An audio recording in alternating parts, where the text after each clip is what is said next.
So I'm now, as it is 5 past, I'm just going to introduce Dr. Adis Duderija, who is currently an associate professor in the study of Islam and Society at Griffith University and formerly a senior fellow at the Centre for Interfaith and Cultural Dialogue at Griffith. He teaches and researches on Islam and gender, Islamic intellectual tradition, and Islam and Muslims in the West. And he's a first-generation Bosnian Australian. He obtained his PhD in 2010 at the Centre for Muslim States and Societies at the University of Western Australia, and in 2011 his thesis was published by Palgrave. He's an expert on contemporary Islam, especially in relation to the theory of progressive Islam, scriptural hermeneutics, it's very early in the morning, of Islamic feminism, Salafism, and interfaith theory and Islam. And we are absolutely delighted to have him here with us today to discuss divine action in the thought of two progressive Muslim thinkers, reconciling revelation with scientific causality. So thank you very much, Adis, and over to you. Many thanks, Finn. Thank you so much for having me. Good morning to all of you in the UK. It's a good evening here in Brisbane, Australia. Thanks very much for that kind introduction. Those of you who paid attention to my biographical details will probably ask themselves, well, why is this person talking about on science and religion?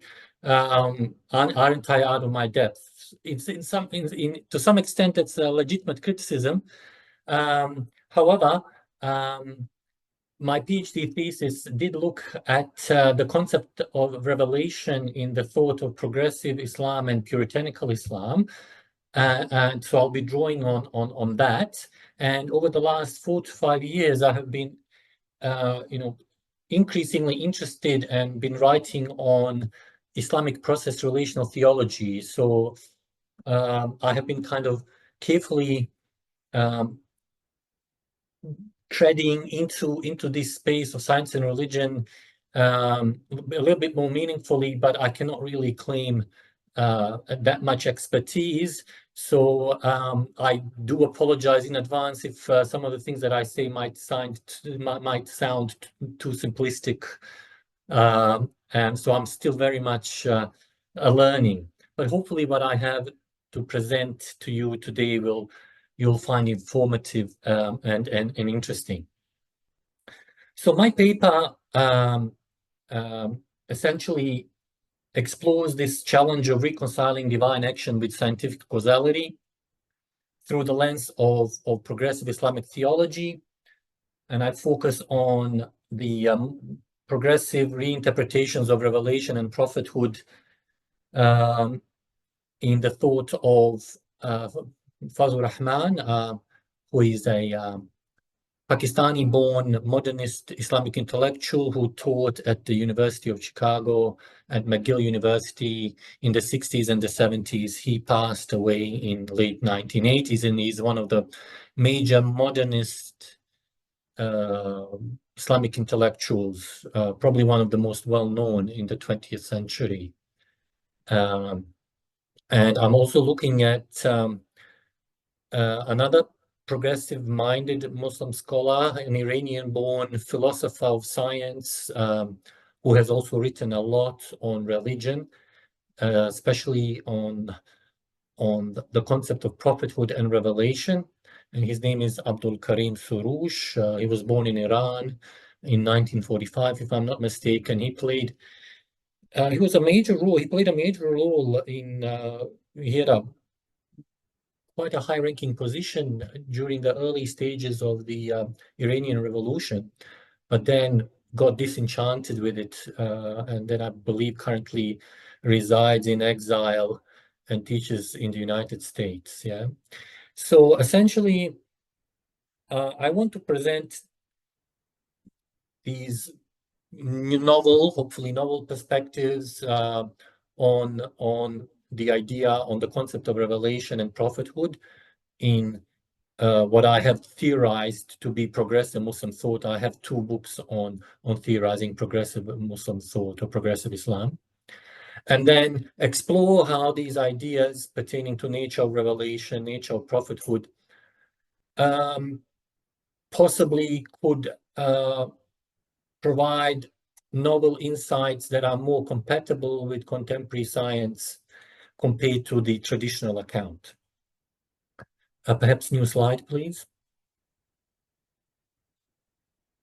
So the relationship between divine action and natural causality presents a significant theological challenge for monotheistic traditions like Islam, which traditionally posit an omnipotent God who every now and then happens to intervene in the natural order. As our scientific understanding has advanced, the traditional conception of divine action as supernatural intervention has become increasingly difficult to maintain without compromising either religious belief or scientific knowledge. So my paper explores potential resolutions to this tension through the lens of progressive Islamic thought, especially examining the theories of revelation and prophethood developed by two modernist progressive thinkers, Fazlur Rahman and Abdolkarim Soroush.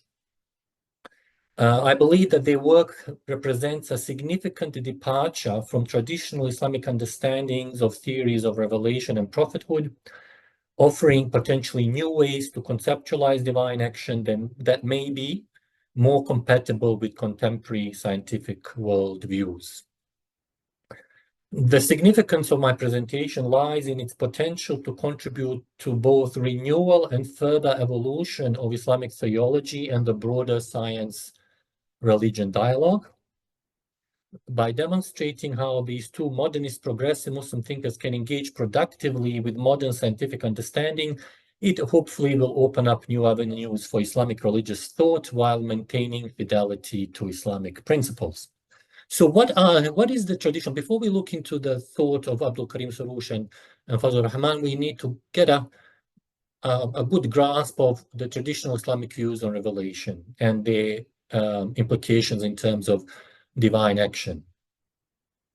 So to appreciate the significance of modern reinterpretations offered by Rahman and Soroush, it is crucial to first understand the traditional Islamic views on revelation and divine action.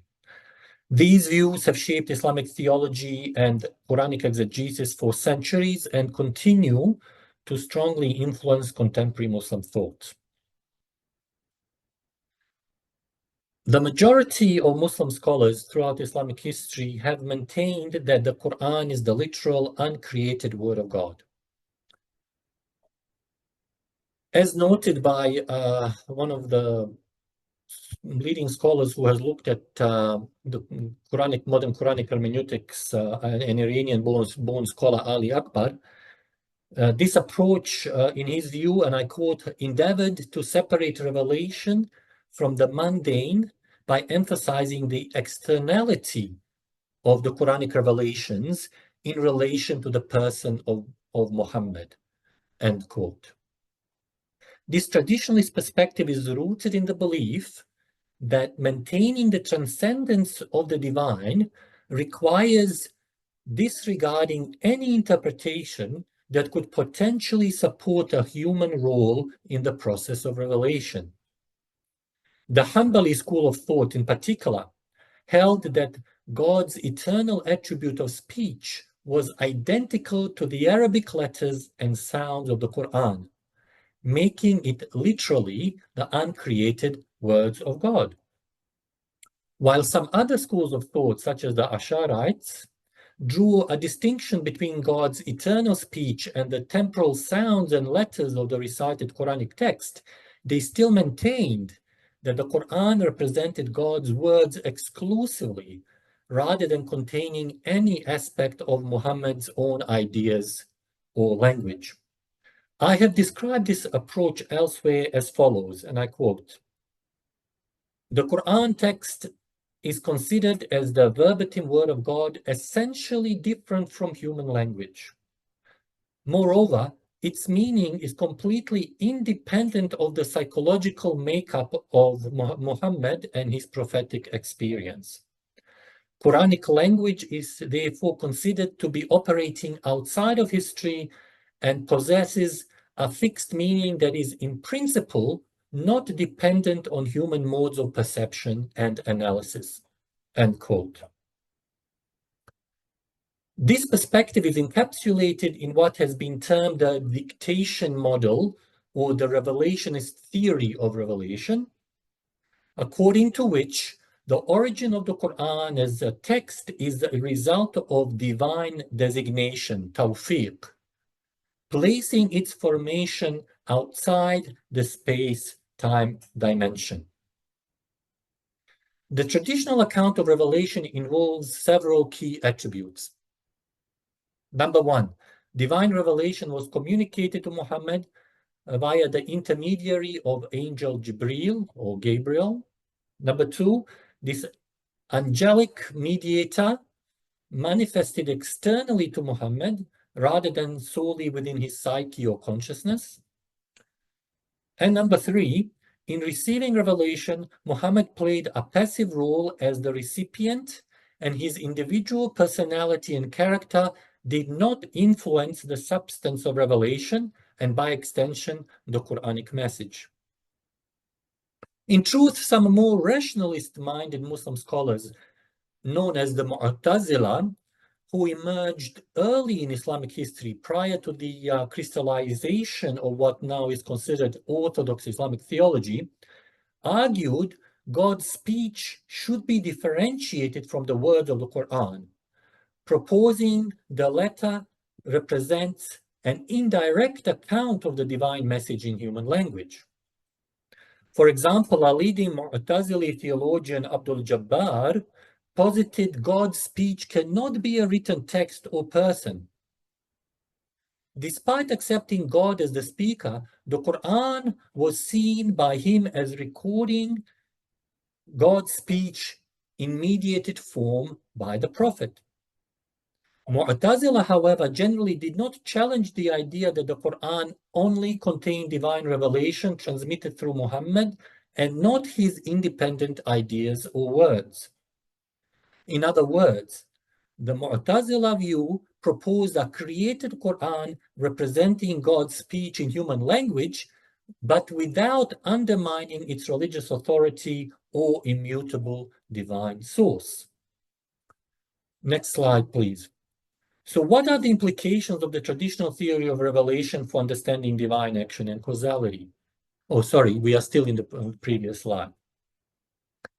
So the traditional Islamic view of revelation has significant implications for understanding divine action and causality. It leads to the belief in the following. Number one, direct divine intervention.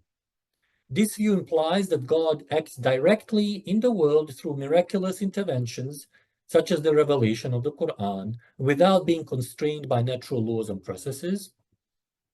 Number two, suspension of natural causality. The traditional concept of revelation as an external miraculous event suggests that divine action can involve the suspension or overriding of natural causal mechanisms. Number three, separation of divine and human agency. By emphasizing Muhammad's passive role, this view creates a sharp distinction between divine and human agency, suggesting that divine action occurs independently of human consciousness or participation. Number four, ahistorical nature of divine speech. The belief in the Quran as the eternal, uncreated word of God places divine speech outside of history, implying that divine action is not contingent on or responsive to historical circumstances. Number five, limited scope for ongoing divine action. While this traditional view allows for dramatic divine interventions like the revelation of Scripture, it provides limited scope for understanding more subtle or continuous forms of divine action in the world. This traditional perspective on the nature of revelation and prophethood presents an insurmountable obstacle when attempting to reconcile divine action and natural causality with modern scientific understanding.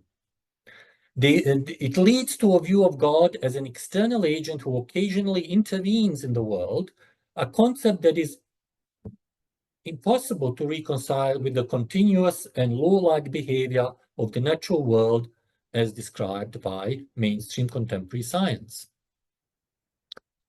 In what follows, I will explore how the two modernist progressive Muslim thinkers have reinterpreted the concepts of revelation and prophethood in Islamic tradition, offering new ways to understand divine action that may be more compatible with scientific causality as understood in contemporary science. Next slide, please.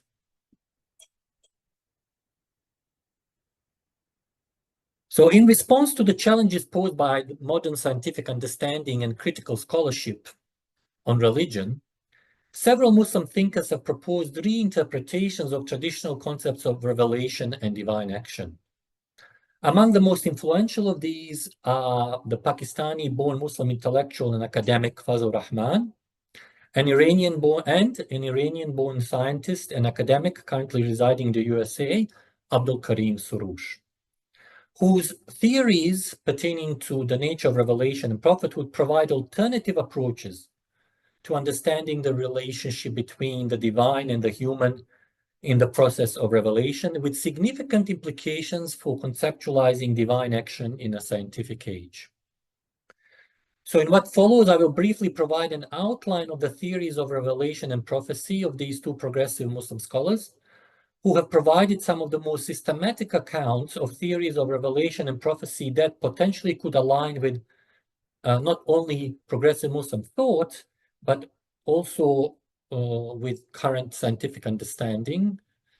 And the selection of these two scholars is also based on their rejection of the major assumptions and aspects of traditional approaches to the concept of revelation that I spoke about just now.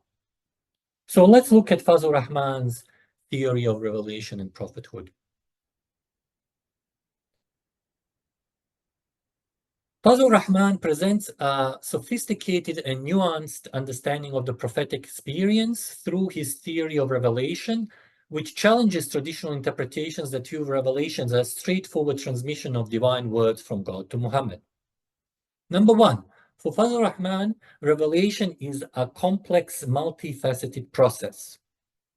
Rahman proposes that revelation is a complex and multifaceted process occurring within Muhammad's consciousness, where divine inspiration interacts dynamically with his personal faculties and experiences. This approach redefines Muhammad's role, portraying him not as a passive vessel for divine dictation, but as an active participant in an engaging dialogical encounter with the divine. According to Rahman, the Quranic revelations were not mechanically delivered through an external angelic messenger, but were instead a rich blend of ideas, words, and emotions experienced by Muhammad as a, and I quote, a non-acoustic idea word, end quote, a form of symbolic and mental communication that transcends ordinary sensory perception. Rahman elucidates this process by stating, and I quote, God never speaks directly to a human, but he may infuse a spirit in the Muhammad's mind, which makes him see the truth and utter it, end quote. Rahman laments the traditional view in the following manner, and I quote, the traditional theory of revelation and prophethood tried to portray the angel of revelation, the trusted spirit, as some kind of a being who came from the outside and gave to Muhammad messages from God more or less in the same manner as the postman hands you over your mail. And this mechanical sort of picture has done a lot of damage to a real understanding of the relationship between the person of the Prophet and the Qur'an, end quote.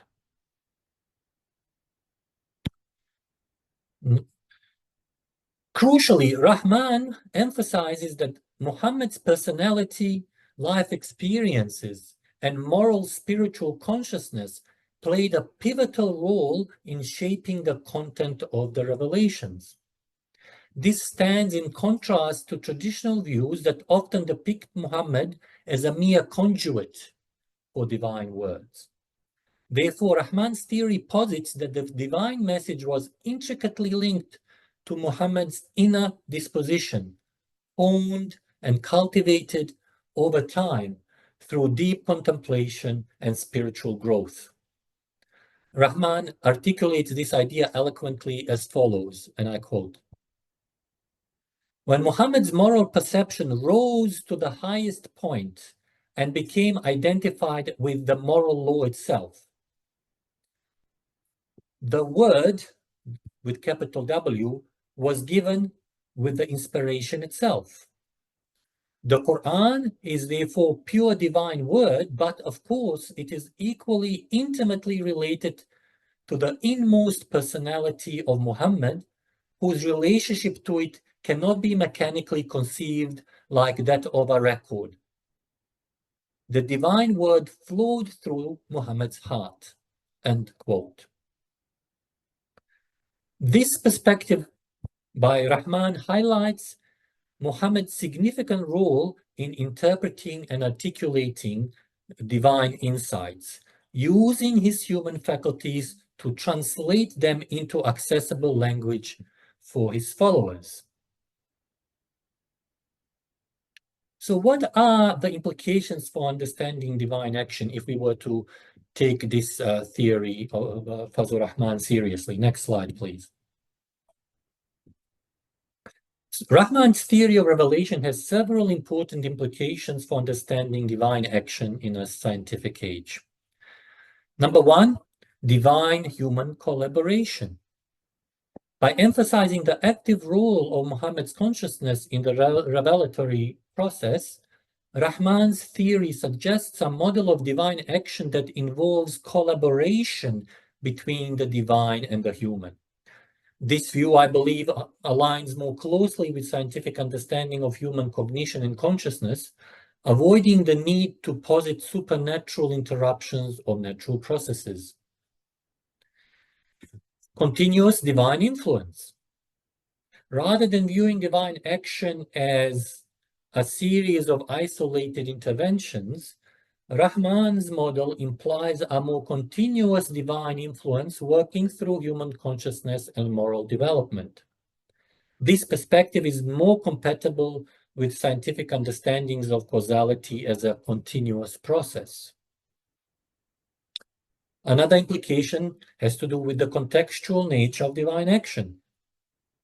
Rahman's emphasis on Muhammad's personality and experiences in shaping revelation suggests that divine action is responsive to and mediated through specific historical and cultural contexts. This view allows for a more dynamic understanding of divine action that can evolve with human knowledge and circumstances. Another implication is integration of divine action and natural processes.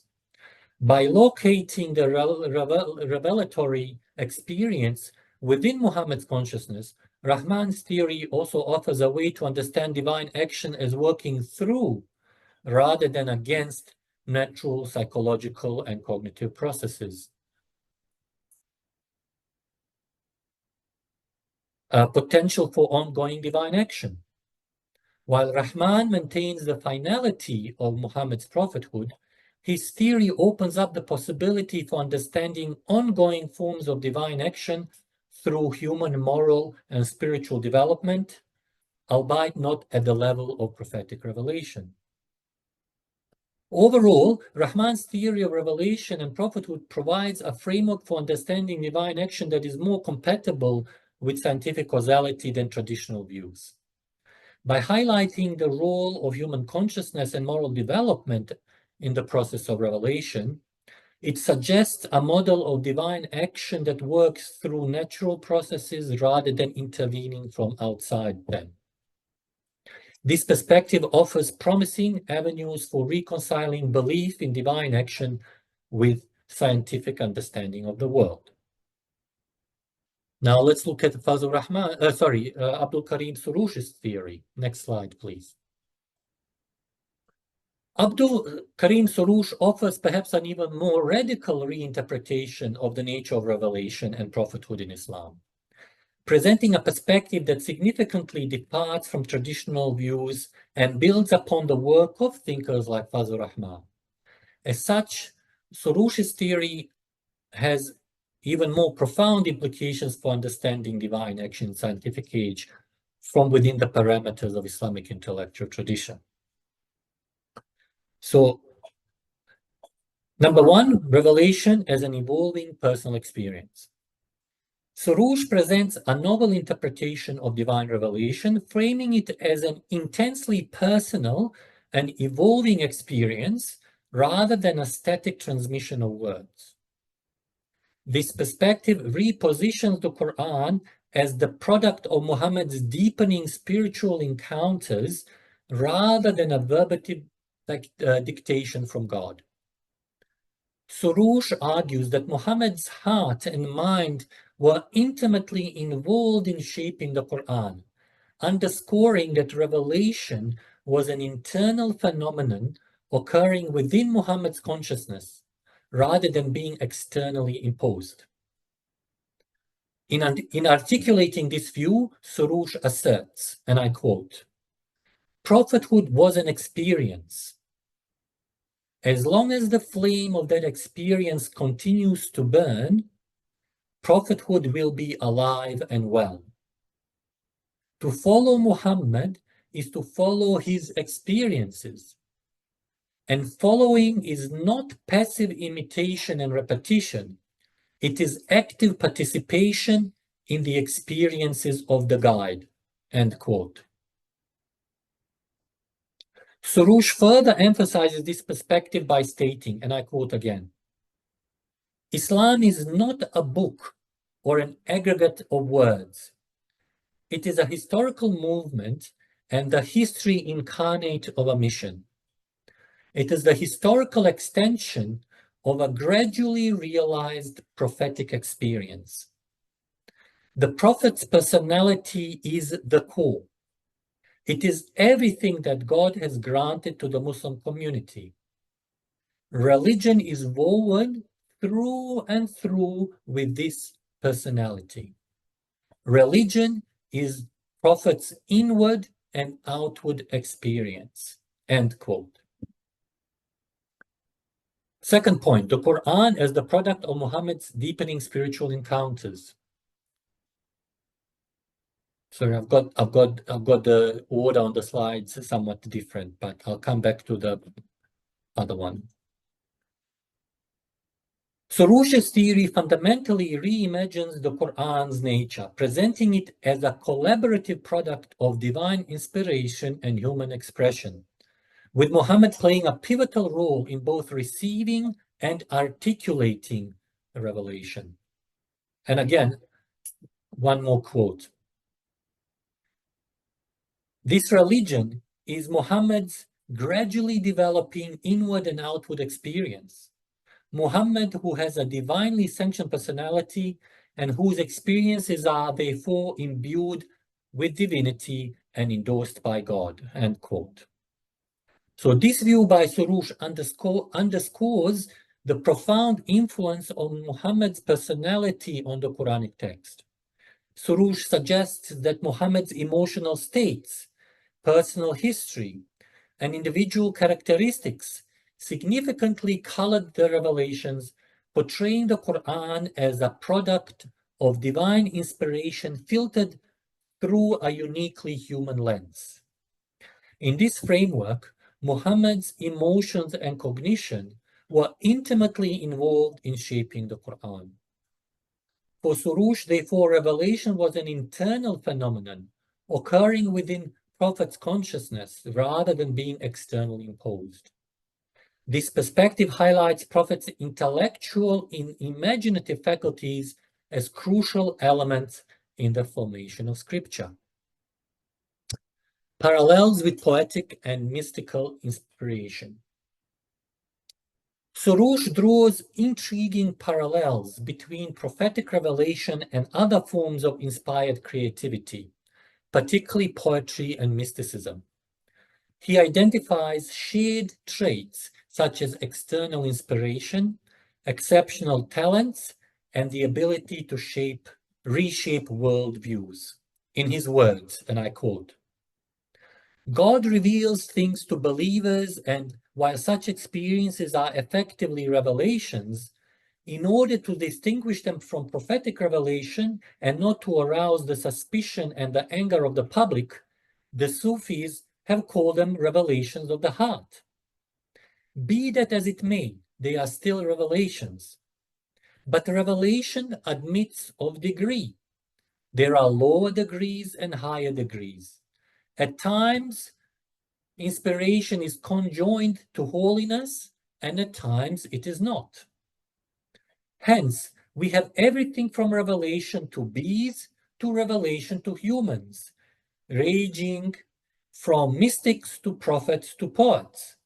These are all religious experiences, as we said. These contemplative experiences all need to be interpreted, end quote.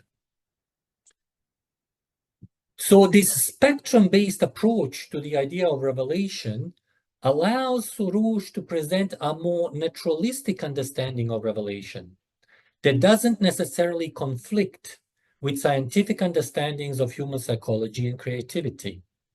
At the same time, it preserves the unique and divinely inspired nature of prophetic revelation from the perspective of Soroush. Contextualist and evolving nature of revelation. A key aspect of Soroush's theory is the contextual and evolving and/or continuing nature of revelation. As I discussed earlier, Soroush posits that Muhammad's revelatory experiences were shaped by his immediate environment, societal interactions, and historical events. This approach frames the Qur'an as a product of ongoing dialogue between the divine, the prophet, and his community. He suggests that the Qur'an's content was often responsive to specific questions, challenges, and events in Muhammad's life and the early Muslim community. This perspective presents the Qur'an as deeply rooted in its historical context, with many Quranic verses directly linked to particular incidents or societal issues of the time.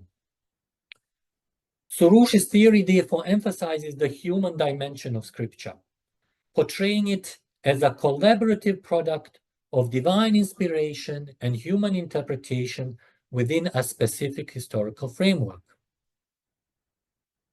Moreover, Soroush's theory of the continuity of revelation presents a radical reimagining of the concept of prophethood in Islam.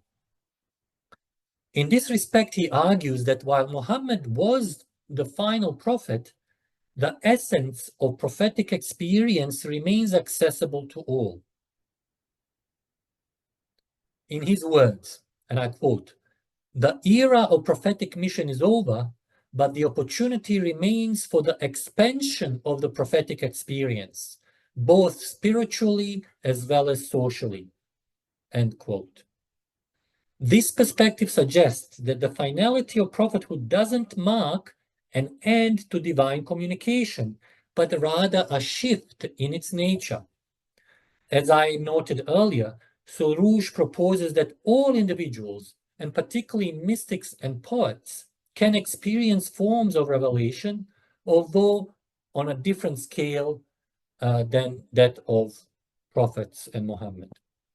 In this regard, he asserts, and I quote, "Now, in the absence of prophet too, the inward and outward prophetic experiences must expand and grow, thereby enriching and strengthening religion. Mystics who find vicarious rapture in the prophet's rapture, who stride lovingly in his shadow and follow the path of the master, enrich our religious experiences, and the experiences of each and every one of them is unique and singular, and therefore magnificent, precious, and laudable." End quote. Central to this theory is the idea that Muhammad's prophetic experiences were not static, but evolved in response to his personal growth and changing circumstances. Soroush extends these concepts to argue that the Islamic tradition should continue to evolve, with believers actively engaging in expanding and enriching religious understanding in light of contemporary knowledge and circumstances. Furthermore, Soroush posits that for believers to maintain a genuine connection to their faith, they must engage with Prophet's experiences in a meaningful way. This engagement allows for what he calls the expansion of prophetic experience, where believers can relive and reinterpret Prophet's insights. If this dynamic and evolving relationship with the Prophet is absent, Soroush suggests that believers risk becoming disconnected from the very essence of Islam. Soroush draws parallels between the role of Muhammad's contemporaries in shaping the Qur'an and the potential for modern Muslims to play a similar role in the ongoing development of Islamic thought. He suggests that just as the Qur'an responded to the specific context of 7th century Arabia, Islamic understanding should continue to engage with and respond to current realities. And I quote, "Just as Prophet's religious experience interacted and engaged with the actions of the actors of his age, so religious experience today must interact and engage with the actions of the actors of this age." End quote. Soroush's perspective on revelation challenges traditional interpretations in a fashion similar to Rahman's views and is influenced by similar Muslim scholars from the past.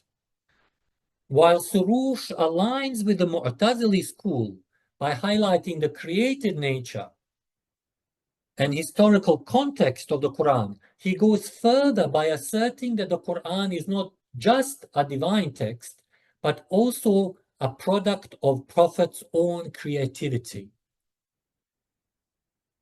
Soroush's theory of revelation and prophethood shares a number of similarities with Rahman, particularly in how he regards Prophet's heart and mind as integral to the process of revelation.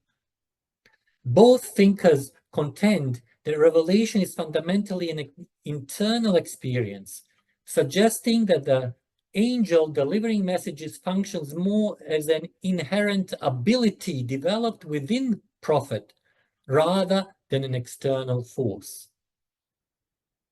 Soroush acknowledges that his views echo those of notable Islamic philosophers who believed that comprehending revelation necessitates the Prophet's imaginative engagement. Like Rahman, Soroush cites philosophers like Al-Farabi and Ibn Sina, who argued that Prophet received visions and symbols, which he then articulated through his imaginative capabilities. Soroush expands on this understanding by describing prophetic revelation as involving, and I quote, reveries, insights, and illuminations, end quote. So what are the implications, next slide please, of this theory for understanding divine action in the contemporary scientific age? So Soroush's theory of revelation and prophethood has several significant implications for understanding divine action in a scientific age. Number one, dynamic and contextual divine action. By framing revelation as an evolving experience, Soroush's theory suggests that divine action is not static or uniform, but dynamic and responsive to changing contexts. This aligns well with scientific understandings of the world as constantly evolving and contextually influenced. Divine action through human consciousness.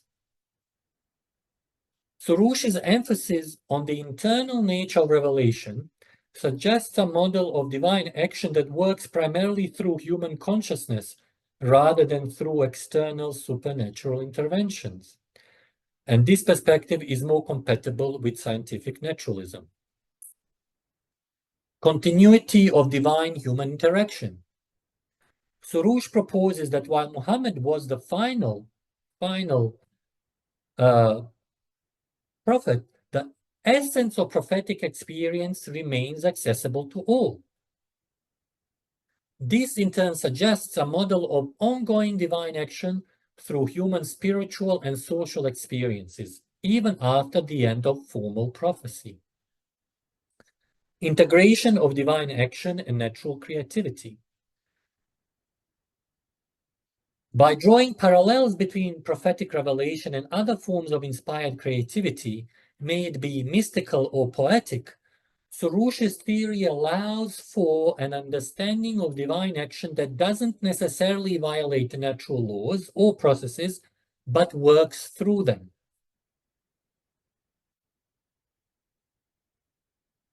Ethical and social dimensions, I do apologize, I haven't actually listed all of them on that slide. Soroush's theory underscores the importance of ongoing engagement with prophetic experiences in the contemporary world.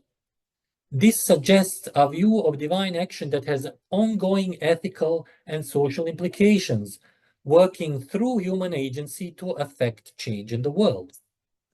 And finally, non-interventionist model of divine action. Soroush's theory aligns with non-interventionist models of divine action, where God's influence is seen as working through natural processes and human consciousness rather than by suspending or violating natural laws. So in summary, Soroush's reinterpretation of Revelation and Prophethood offers a fruitful framework for understanding divine action that is potentially more compatible with scientific understandings of causality and natural law. By emphasizing the role of human consciousness, the evolving nature of revelation, and the continuity of prophetic experience, Soroush provides a model that allows for ongoing divine action in the world without requiring supernatural interventions that would conflict with scientific explanations. Next slide, please. So the next slide, as you will see, is a comparison of traditional Rahman's and Soroush's views. As you can see, on the left-hand side column looks at various aspects: the nature of revelation, Muhammad's role in revelation, the nature of divine action, and compatibility with science. So with traditional view, the nature of revelation is such that it is external, it's a literal word of God coming from an external angelic entity, as I described earlier on.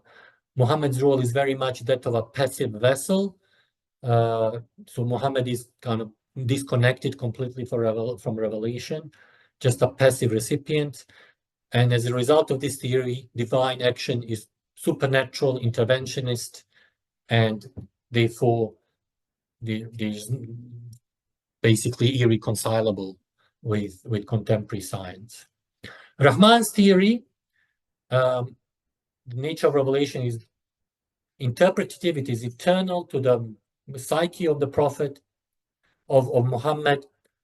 Muhammad is an active interpreter, and the divine action, there is not a sharp distinction between human action and divine action. It's more of a collaborative kind of enterprise, which suggests a kind of a more moderate, it aligns better, although perhaps there are still some tensions, and there is more potential for compatibility. And Soroush's theory is an even more radical departure if we take the traditional view as the point of departure. Stresses the personal and the evolving nature. Muhammad is not just an active interpreter, but also a creative kind of co-participant. Yeah, and this leads to a non-interventionist view of divine action. So the human and the divine action are intricately kind of interlinked, and arguably this leads to a more compatible view of revelation vis-a-vis natural causality and contemporary understandings of natural laws. So to conclude, The theories of revelation and prophethood proposed by Fazlur Rahman and Abdolkarim Soroush offer promising avenues for reconciling divine action with scientific causality within Islamic thought. By reimagining the nature of revelation and the role of Muhammad, these thinkers present models of divine action that are more compatible with modern scientific understanding compared to traditional views. Rahman's emphasis on Muhammad's active role in interpreting and articulating divine insights suggests a collaborative model of divine-human interaction. This perspective allows for a more continuous and contextual understanding of divine influence, working through natural, psychological, and cognitive processes rather than supernatural interventions. Soroush's more radical reinterpretation, which frames revelation as an evolving personal experience akin to other forms of inspired creativity, further aligns the concept of divine action with naturalistic explanations. His theory suggests a dynamic, non-interventionist model of divine influence that operates primarily through human consciousness and social engagement. Both thinkers' approaches open up possibilities for understanding ongoing forms of divine action beyond the era of formal prophecy, potentially through human moral and spiritual development. This potentially aligns with scientific perspectives on the continuous nature of causality and the evolution of human consciousness and societies. So, while the challenge of reconciling divine action with scientific causality remains complex, the innovative approaches of progressive Islamic thinkers that I spoke to you about today offer, in my view, promising pathways for addressing the issue. By reimagining the nature of revelation and divine influence, they provide frameworks that allow for more meaningful engagement between Islamic theology and contemporary scientific understanding, potentially enriching both religious and scientific discourse. Thank you very much for listening. Yeah, so I just want to say thank you ever so much. It was a really interesting presentation, and it's left me with a lot of questions. So I'm going to take chair's prerogative. What I'm also going to ask is, because I had to leave and come back in again, I'm going to need someone else to tell me about the questions that ended up in the chat, because I can no longer see them. So I don't know, Andrew, if you can share them when we get to that point, because you haven't left. That'd be really helpful. Thank you. At the end, you were talking about Soroush's, and you mentioned that Muhammad was a creative co-participant in the divine action. And then you said that, so there was this interconnection between human and divine action, and that it also went beyond prophethood, potentially, in terms of wider divine action. I'm just wondering if you could, and this might be me misunderstanding or not having enough knowledge, but I wonder what then is the potential implication if we're saying that humans are that co-participatory in the divine action. Does this reduce God's omnipotence or make him more contingent on human beings for that action? Yes, that's an astute observation. It would definitely have that implication. So what I haven't talked about in my talk is that really these ideas, and none of the scholars that I've discussed have actually really looked into the metaphysical and ontological aspects of some of these theories. One would definitely have to, if one wants to accept these views, one would definitely have to also question the classical theistic concept of God that's based on the idea of omnipotence. So in a different version of this paper that I'm working for publication, I'm actually going to supplement it with something called Islamic process relational theology. So it only works within the confines of a process relational metaphysic. So I thought that I didn't have time to actually talk about this, and I didn't include this element in my talk, but it would potentially, actually, yes, it works only within the panentheistic cosmos. Yeah, which questions this the concept of omnipotence as understood in classical theism. But of course, the concept of omnipotence in neoclassical, if we were to use Charles Hartshorne's definition of neoclassical theism, it fits well into a process relational metaphysics. So yeah, all of these ideas that I talked about would not would not fit well into a classical theistic conceptualization of God. And I can see some of the questions. I don't know if I want to move on to the other questions, but I hope, does that answer your... Yeah, it really does. Thank you. I was yeah. wondering if there was a link between the process theologies. That's really helpful. Yeah, if you can see the questions, I'm happy for you to respond to them. If you just let people know what you're responding to for the recording, obviously that'd be really helpful. All right, I'll tackle them in the like chronological order as they appear. So Andrew Jackson asks, does divine-human collaboration in Rahman's and Soroush's theories of revelation lead to a mixture of truth and error? If not, for example, because God overrides any error, does this mean that traditional theory of divine dictation is still operative when it really counts? All right. So I think I would have to question here this idea that there is such a thing as truth and error that is self-evident. So again, progressive Islamic thought is a form of constructive postmodernism. Again, aligning with process relation theology, and David Ray Griffin has written a lot on constructive postmodernist theory. I think from the perspective of progressive Islamic theology, it is naive to think that revelation in the form of a text or a book somehow can provide us with an objective truth that we could simply deduce from reading the text.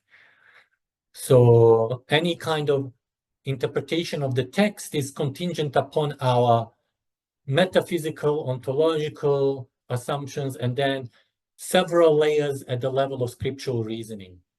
So, so this is a rather, dare I say, naive view from the perspective of progressive Islamic theology. So the divine dictation model is not tenable from the perspective of progressive Islamic theology. It doesn't exist. It confuses human understanding and all its contingencies at all these levels with divine will. Then John Whittle says, surely these theories both see a continuity with the Quran revelation and the Sunnah of Prophet, and is a view of revelation which is much nearer to that of Christianity. So the first part, continuity with the Quran and the Sunnah. So neither Soroush nor Rahman would be fully fledged progressive process relational thinkers. So, but they have significant ingredients in their thinking. So, and they do want to emphasize this continuity with the Quran and with the Sunnah, with the legacy. I have actually edited a volume on the concept of Sunnah more than like 10 years ago. So the concept of Sunnah in itself is a very complex concept, and it is not what Islamic orthodoxy decided it to be in the 4th, 5th century. But they do emphasize the continuity. They, as you can see, even Soroush with his radical theory of revelation still emphasizes the idea of the finality of prophethood, although he talks about the different degrees of prophethood and formal versus informal, inspiration versus prophetic revelation. But they would definitely, they because they want to be seen as operating within the Islamic intellectual tradition.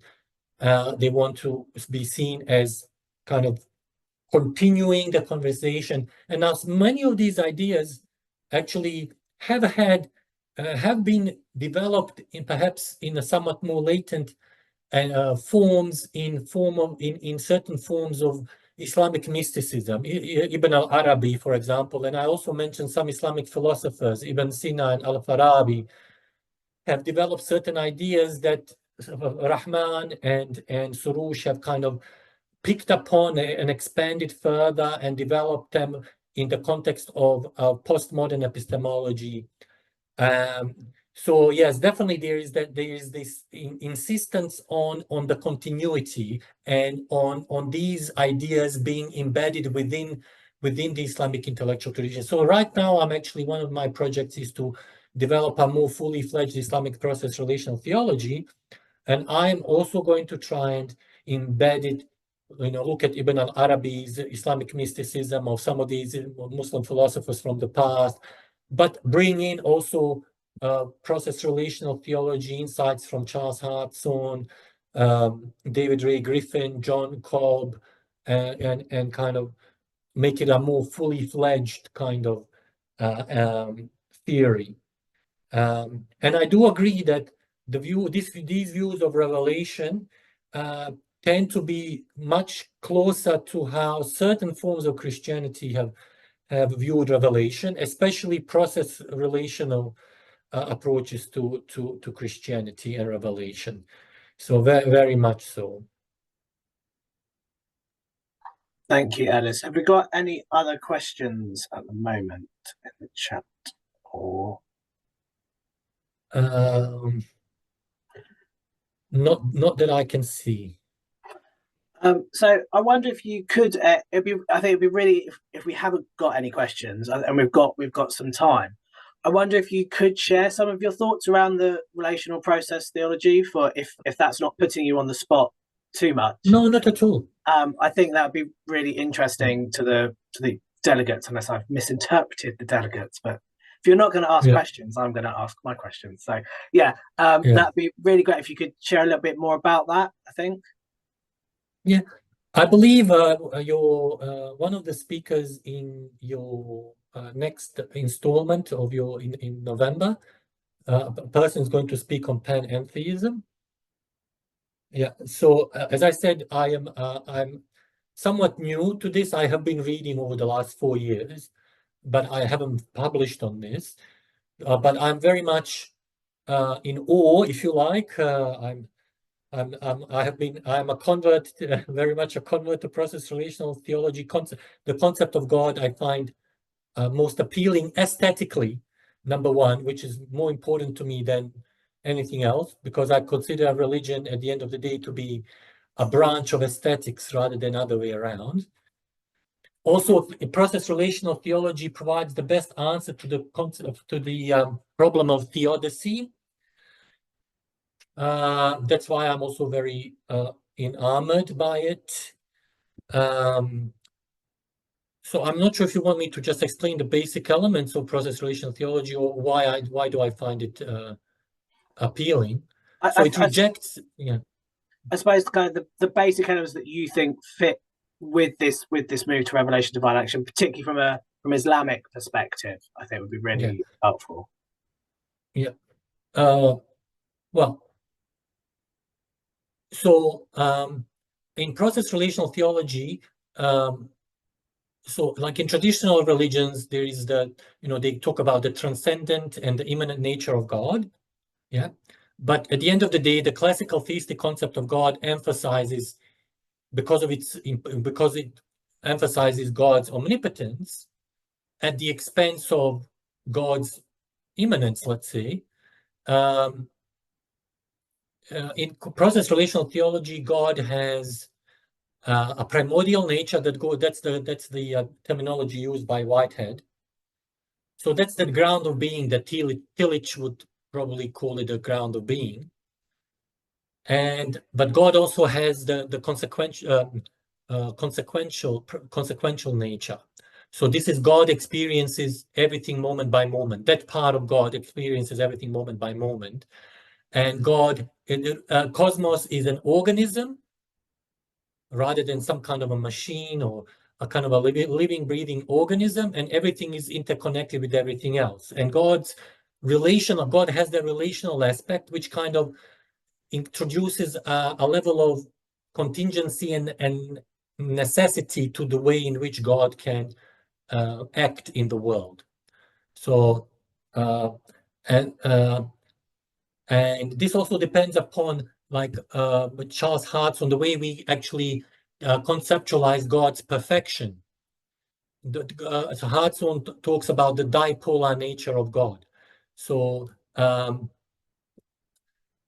maybe like in classical theism, perfection is associated usually with being all-powerful, all-knowing, but in a dipolar conceptualization of God's perfection, being vulnerable, for example, is seen to be commensurate with commensurate with perfection, rather than being like all-powerful.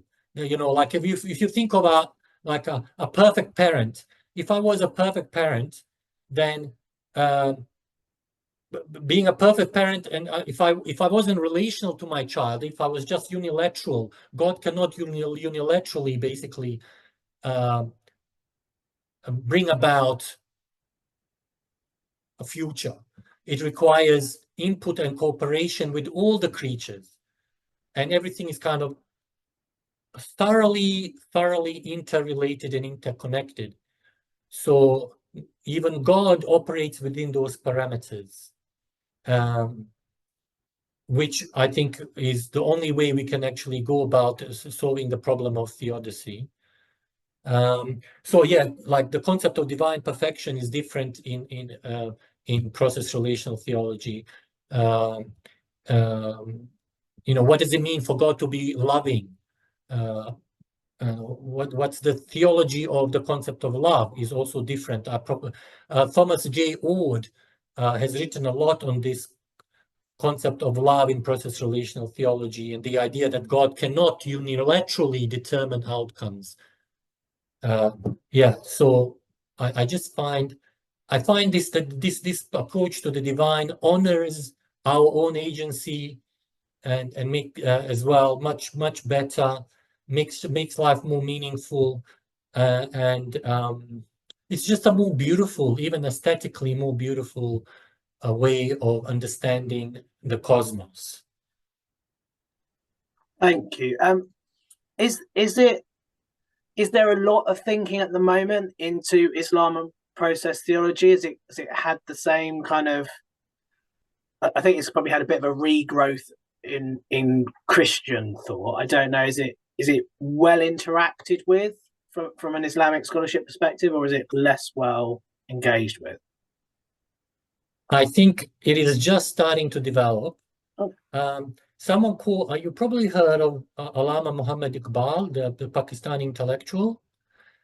One of his ideas is, in the Qur'an, there is this idea of Khalifa or stewardship, which is similar to Christianity. Gods, human beings are considered as stewards of God, which has been interpreted through a lens of duality, and mainstream classical theism has used this as a license to kind of dominate the earth and exploit resources.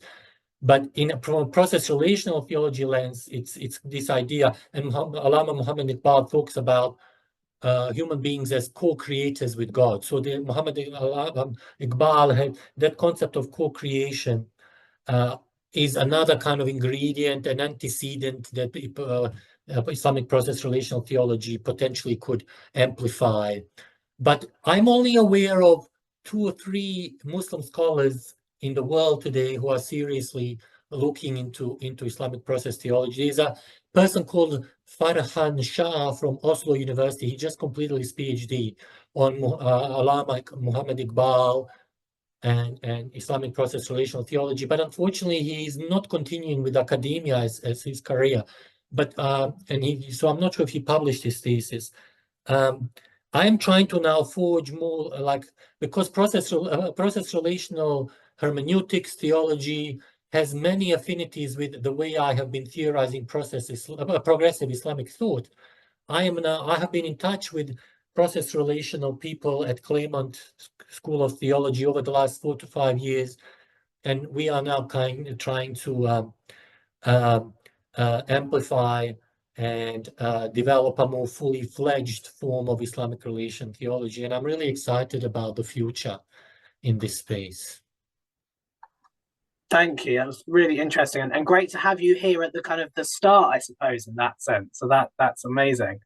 Don't know if anyone else has any questions. I'm just gonna go into gallery view. Does anyone else have any questions for Adis at this point?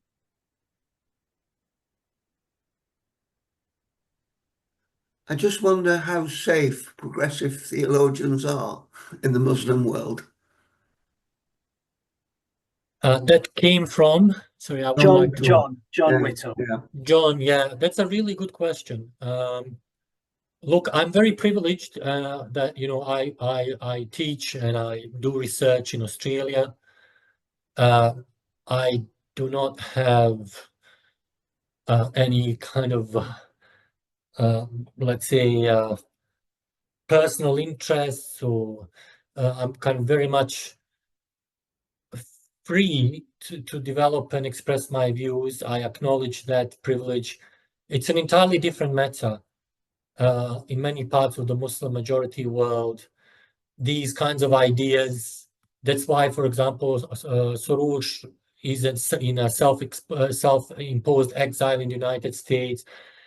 Some other scholars who are more reformist-minded, and they actually are not radically questioning Islamic theology. They're primarily questioning Islamic ethics and Islamic legal theory and Islamic law. Even they themselves had to leave.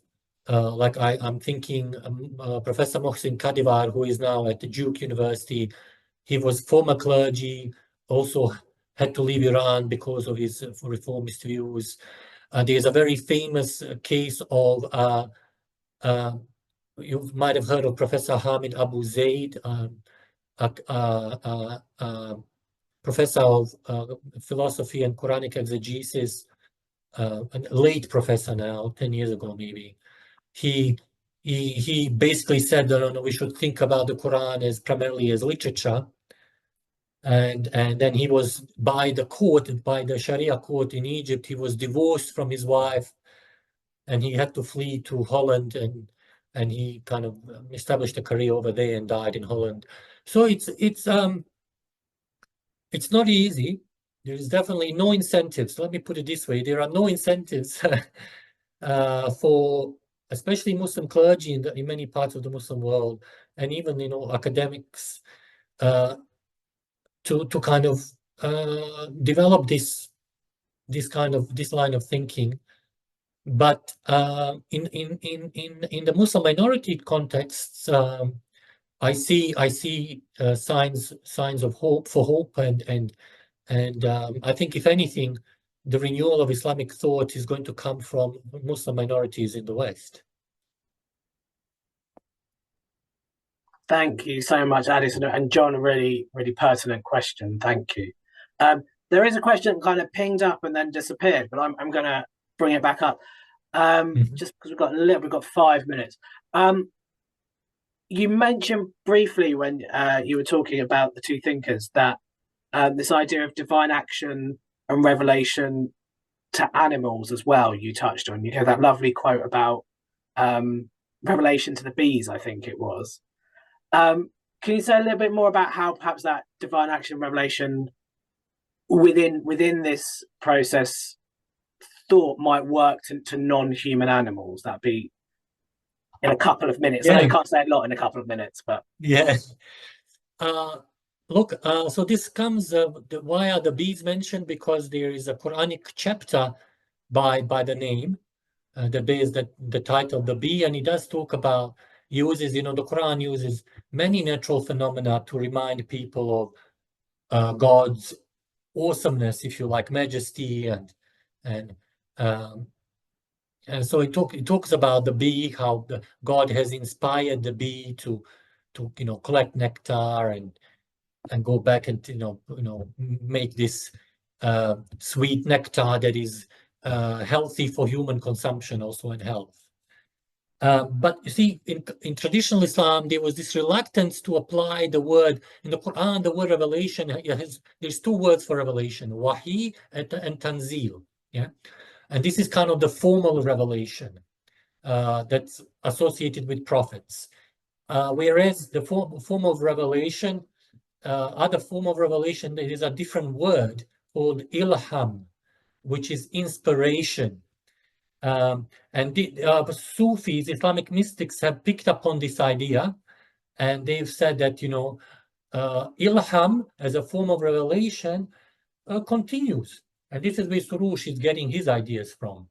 That I guess they were the Sufis were either because of a sense of humility, or perhaps even, and if we want to put it more ominously, because because of the Islamic orthodoxy, they were reluctant to call it a revelation, but they use the word inspiration or ilham instead.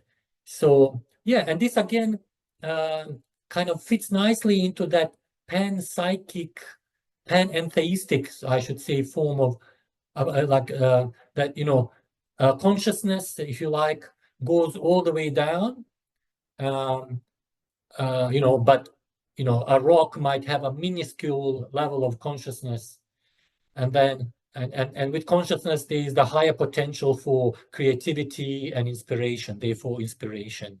So bees might have a minuscule form of inspiration or creativity, if you like, or instinct, or whatever you want to call it, but it's infinitely more than a rock might have, and then the higher the level of consciousness that animals have, and so on and so forth. So it kind of fits into that spectrum kind of degrees of revelation, although, as I said, either because of for humility purposes, or because of the not wanting to get into trouble with Islamic orthodoxy, they try not to use the word revelation, but inspiration instead.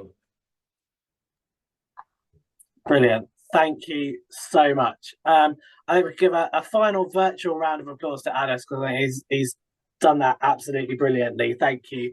Thank you so much for taking time out of your evening to be with us as well. We really appreciate it, especially with the vast time difference. And yeah, I think really thank you for your responses to the questions. It's been really exciting, and we look forward to hopefully welcoming you back when you've done a bit more on the process relational thought. I think definitely we'd love to hear some more about that. So yeah, we'll keep in touch. Thank you, Adis. Thank you so much. Thank you, everyone. Thank you, Finn. I thoroughly enjoyed myself, and we hope we can continue this conversation in the future. Thank you very much, and all the best for the rest of the event. Brilliant. Thank you, Adis.